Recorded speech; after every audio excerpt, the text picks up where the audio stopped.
मुल्क की अदालत उज़्मा ने साल 2016 में हुई नोटबंदी के खिलाफ दायर 58 अर्जियों पर अपना फैसला सुना दिया है।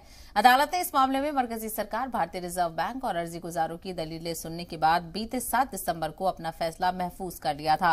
अर्जी गुजार ने मरकजी सरकार के इस फैसले से जुड़े अलग अलग पहलुओं को सुप्रीम कोर्ट में चुनौती दी थी। सुप्रीम कोर्ट के जस्टिस एस नजीर की सदारत वाली 5 जजों की बेंच ने अपने फैसले में नोटबंदी के फैसले को सही ठहराया है। हालांकि जस्टिस नागरत्ना ने अपने फैसले में इसे गैर कानूनी बताया।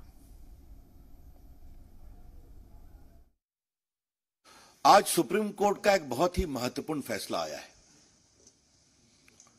जिसमें उन्होंने 2016 के नरेंद्र मोदी सरकार के ऐतिहासिक फैसले, जिसमें 500 और 1000 के नोट को डिसर्कुलेट किया गया था, डिमोनेटाइज किया गया था, उसकी वैधानिकता को चुनौती देने वाले सारे याचिकाओं को अस्वीकार कर दिया है।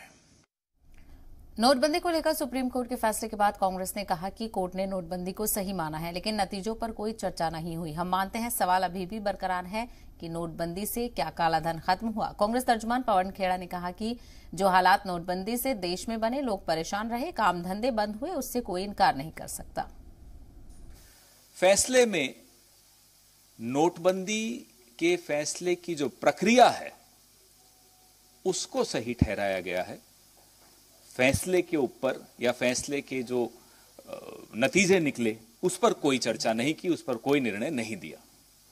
जो 1934 का आरबीआई एक्ट है उसका सेक्शन 26(2) यह फैसला सिर्फ उस पर केंद्रित था कि उसकी कोई अवहेलना नहीं हुई, उसका पालन हुआ गया।